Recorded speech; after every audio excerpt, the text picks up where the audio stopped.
Bueno, vamos a estudiar ahora la sismología y las ondas sísmicas. Sismología es la ciencia que estudia las ondas producidas por los terremotos. Ya en China hace 2000 años se inventaron los primeros sismógrafos que solamente podían decir la dirección en la cual se había producido el terremoto, pero que para su época era un gran avance. En la actualidad los sismógrafos lo que registran es el movimiento de la Tierra con respecto a una posición inmóvil. Existen de muchas formas, se puede registrar de forma gráfica, se puede registrar últimamente se realiza mediante ordenadores y se intenta reflejar el movimiento tanto en la vertical como en la horizontal, por lo cual muchas veces lo que nos hace falta son varios conjuntos de sismógrafos, al menos 3, para conocer exactamente cómo se ha movido el terreno. El esquema de un sismógrafo es muy simple, es el tambor rotatorio y una masa que va a permanecer en el mismo sitio cuando llega el terremoto. Vamos a verlo aquí. Vamos a producir el terremoto llega al sismógrafo y cuando llega al sismógrafo se mueve el tambor rotatorio, pero la masa tiende a permanecer inmóvil por el efecto de la inercia. Vamos a volver a verlo.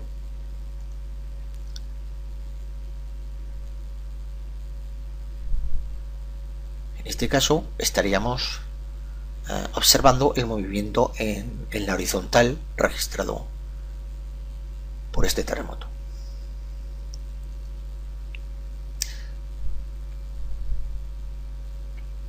Aquí tenemos un ejemplo muy parecido.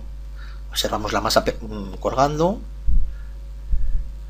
la llegada de la onda, el movimiento, y ahora este registro desenrollado, que es el movimiento en función del tiempo, es lo que se llama sismograma.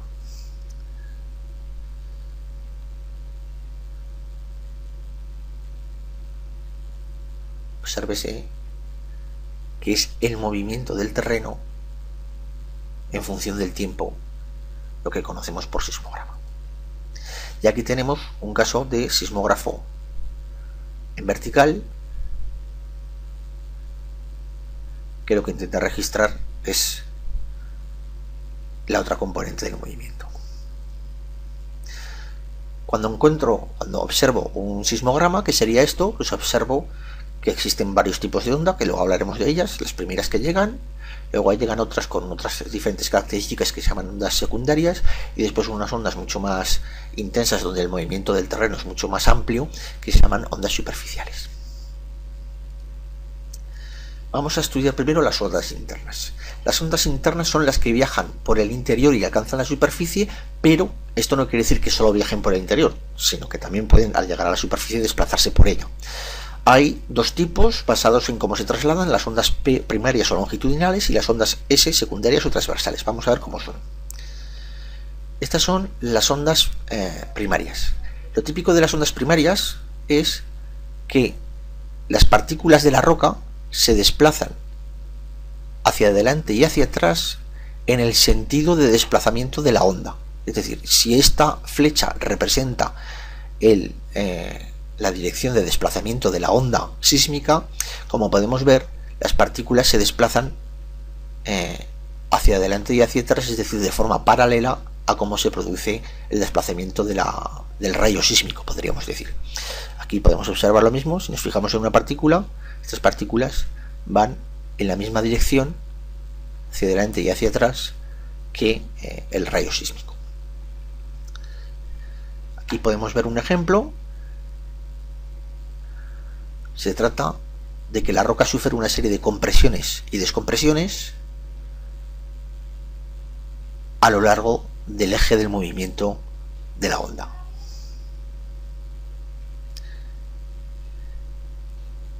Esto sería el paso de una onda P cerca de la superficie. Las ondas S, también llamadas secundarias transversales o de cizalla, tienen como característica que las partículas lo que hacen es moverse de forma transversal. En este caso, si este es el rayo sísmico, es decir, las ondas se desplazan en este sentido, aquí las partículas se mueven hacia arriba y hacia abajo perpendicularmente a la pantalla que está usted observando. Es decir, sería como el agua, o muy parecido a lo que podemos observar en la superficie del agua. Se mueven de forma perpendicular a como lo realiza el rayo sísmico. Con esto lo entenderemos mejor. La onda se propaga así, en la dirección X, pero el movimiento se produce, como se puede ver, hacia arriba y hacia abajo de forma perpendicular a la dirección de propagación.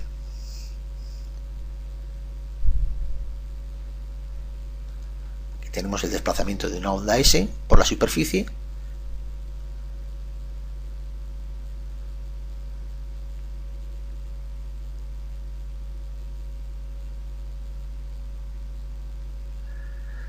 Y aquí vamos a ver las diferencias. Vamos a observar primero las ondas P, compresión y descompresión de la roca. Y vamos a ver ahora las ondas S, movimiento hacia arriba y hacia abajo, perpendicular a la dirección de propagación de la onda.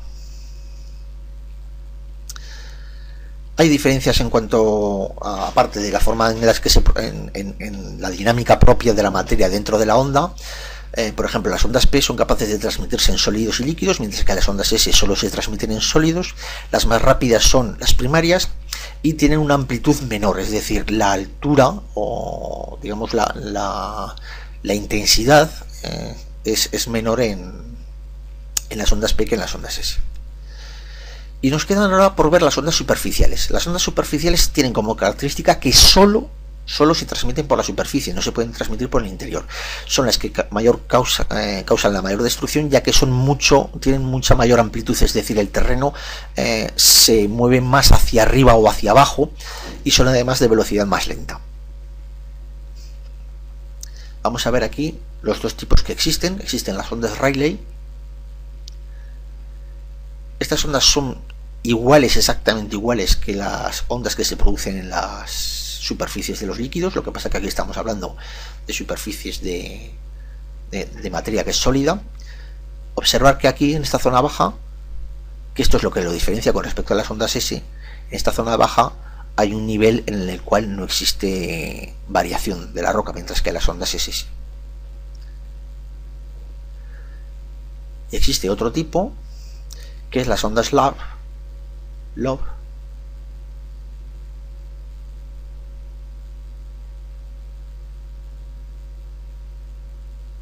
en las cuales hay movimiento tanto hacia arriba y hacia abajo como derecha e izquierda en el sentido de propagación de la onda.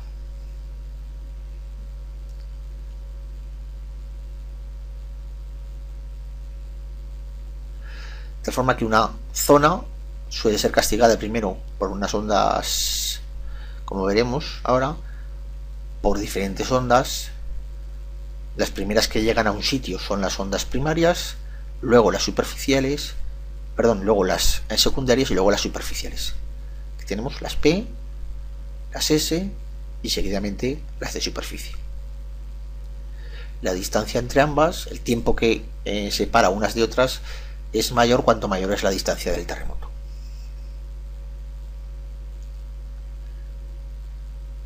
Pasaremos a estudiar ahora cómo pasan las ondas de un terremoto a través del planeta. Aquí podemos observar el lugar donde se va a producir el planeta. Hemos elegido en este caso en Turquía, el que se produjo en agosto de 1999. Aquí lo tenemos la superficie, viendo la superficie terrestre, y aquí vemos el lugar donde ocurre, viendo la estructura del interior de la Tierra con el manto y el núcleo. La corteza sería esta fina capa. Aquí vemos diferentes estaciones con sismógrafos, de Francia hasta Australia, y vamos a ir viendo cómo llegan las diferentes ondas. Es muy importante que nos fijemos aquí en los minutos que van pasando desde que se produce el terremoto. Este sería el momento cero. En el momento cero vamos a ver cómo las primeras ondas que aparecen son las ondas P. A continuación se transmitirán las ondas S y después las de superficie. Vamos a ir pasando. Estamos en el minuto 1. Como se ve, la mayor velocidad de las ondas P permite coger mayor distancia con respecto a las ondas S, y las ondas de superficie empiezan a desplazarse solo por la superficie. Vamos avanzando, minuto 2, minuto 3, vemos cómo van poco a poco en forma de un frente concéntrico, se va moviendo las ondas P, van llegando a una determinada distancia, un poco más lejos las S y las de superficie, que son las más lentas. En el minuto 4 las ondas P han llegado al límite del manto con el núcleo. Y observemos que ahora enseguida acaban de llegar las ondas P al observatorio que tenemos en Francia. Aquí las ondas P acaban de llegar. Al llegar al límite con el manto, una parte de las ondas lo que hace es reflejarse. Estas ondas son ondas reflejadas y otras son transmitidas hacia el interior. Vemos como ahora está a punto de llegar a Finlandia las ondas P, y de hecho aquí han llegado ya las ondas P. Han llegado con menor, este es el observatorio, han llegado con una menor intensidad, pero bueno, poco a poco están llegando. Vamos a observar enseguida cómo al observatorio de Francia llegan las ondas, en primer lugar las ondas S y después las ondas de superficie. Aquí vemos, ahí está, acaban de llegar las ondas S a Francia, las ondas P ya han llegado a Finlandia y las ondas P han llegado también a la República Centroafricana. Vemos como tenemos aquí el rebote de las ondas P, que prácticamente vuelven a llegar a la superficie, ya han rebotado también las ondas S y las ondas, poco a poco las ondas longitudinales se van transmitiendo a lo largo de la superficie.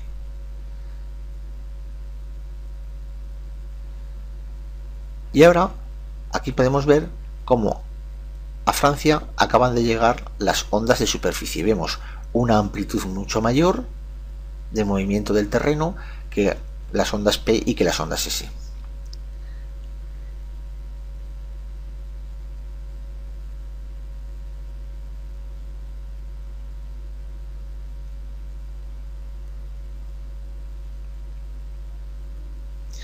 Las ondas P ya han llegado a Finlandia, perdón, las ondas superficiales ya han llegado a Finlandia.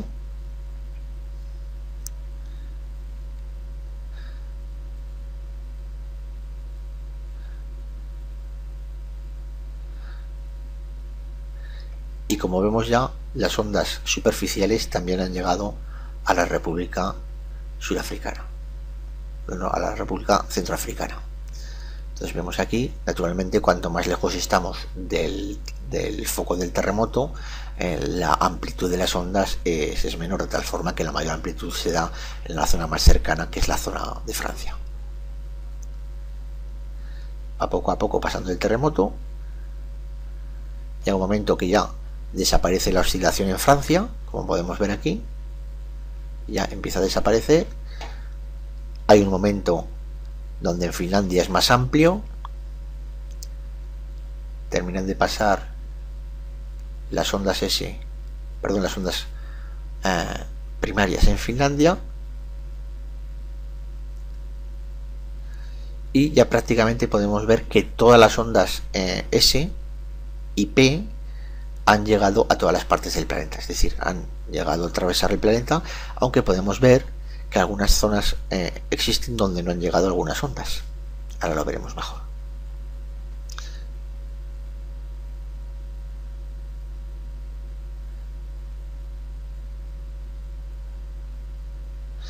Vamos a verlo rápidamente. Ahora estamos retrocediendo.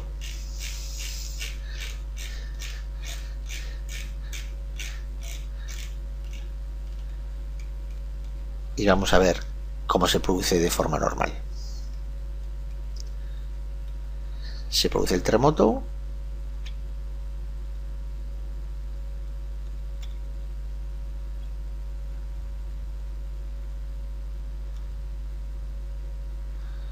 Ahí lo tenemos. Naturalmente estas ondas superficiales seguirán viajando y tardarán un tiempo en recorrer todo el planeta, lo que pasa es que cada vez su amplitud será bastante menor. Vamos a estudiar ahora cómo se localizan los terremotos, es decir, cómo podemos averiguar el sitio donde se ha producido el terremoto. En primer lugar, tenemos que tener en cuenta la terminología que se emplea. El foco es el lugar de la Tierra donde se produce el terremoto. También es un término que se está copiando del mundo anglosajón, porque en castellano la palabra que se ha empleado siempre ha sido hipocentro. El epicentro es el lugar de la superficie que está justo encima del foco, y lo que queremos saber en primer lugar es la distancia del epicentro a una estación sismológica. Si yo tengo una estación sismológica, por ejemplo, en Francia, ¿existe alguna forma de saber la distancia a la cual se ha producido el epicentro? Pues sí, eso lo podemos saber usando la diferencia de velocidades entre las ondas P y las ondas S. Cuando yo tengo un sismograma, imaginemos que este sismograma se ha producido en un sitio determinado, pues vemos la llegada de las ondas P y vemos que las ondas S llegan al cabo del tiempo. En este caso habrían pasado 1, 2, 3, 4, prácticamente 5 minutos desde que llega las ondas P hasta las ondas S. Este valor no es fijo, este valor es tanto mayor cuanto mayor es la distancia de la estación al epicentro. Eso lo tenemos en cuenta con lo que hemos estudiado hace un momento. Si se produce un terremoto, las ondas P, que son las rojas, viajan más deprisa que las ondas S, que son las azules. Naturalmente, si dos corredores salen a la vez del mismo sitio, pero uno va más despacio y otro va más despacio, cuanto más lejos se encuentre la meta, mayor ventaja le habrá cogido el corredor rápido sobre el corredor lento en tiempo. Es decir, si yo aquí tengo una estación en este punto, el tiempo que va a tardar la onda P es mucho menor, y cuanto más lejos esté el punto del sitio donde estoy recibiendo yo las ondas, mayor será el espacio temporal que existe entre la llegada de una onda y la llegada de otra. De tal forma que en el caso anterior, que la distancia era de 5 minutos, se han realizado curvas de este estilo, donde lo que se hace es poner la distancia que hay en el sismograma entre la llegada de las ondas P y la llegada de S. En este caso 5 minutos. Como hay 5 minutos, la distancia es de 4.000 kilómetros, es decir, sabemos que se encuentra el epicentro a 4.000 kilómetros de ese punto. ¿Qué ocurriría si hubiera sido de 2 minutos la diferencia entre las ondas P y las ondas S? Pues estaríamos aquí, 1 y 2, por lo tanto estaríamos hablando de 1.000 kilómetros de distancia. ¿Y qué ocurriría si fuera de 4 y medio? Pues estaríamos aquí, 1, 2, 3, 4, con este poco y este poco, 4 y medio, estaríamos hablando de 3.000 kilómetros de distancia. Bueno, con esto solamente sabemos la distancia que hay a un punto, pero no sabemos exactamente el lugar. Entonces necesitamos al menos 3 estaciones sismológicas que hayan recibido las ondas P y las ondas S de un terremoto en concreto. Aquí tenemos un ejemplo bastante bueno. Miren, tenemos París. Sabemos por el cálculo de la diferencia de tiempo entre las ondas P y las ondas S que la distancia es de 6.700 kilómetros. Yo puedo trazar un radio de 6.700 kilómetros alrededor de París y sé que en alguno de estos puntos se ha producido el terremoto, pero con el sismógrafo de París no puedo saber nada más. Con el sismógrafo de Sao Paulo, por la diferencia que hay entre la llegada de las ondas S y las ondas P, puedo saber que está a 5.500 kilómetros, pero claro, 5.500 kilómetros quiere decir que está en algún punto de esta circunferencia de aquí de color morado. Y con el de Montreal sé que está a 8.400 kilómetros, pero solo sé que puede estar en un punto de toda esta de todo este círculo de color rojo. Por lo tanto, el único sitio posible donde las tres coinciden es aquí, en este punto de aquí. ¿Por qué no basta con 2? Porque con 2 tendríamos un punto en un sitio y otro punto en el sitio contrario de la Tierra, y solamente con 3 estaciones nos queda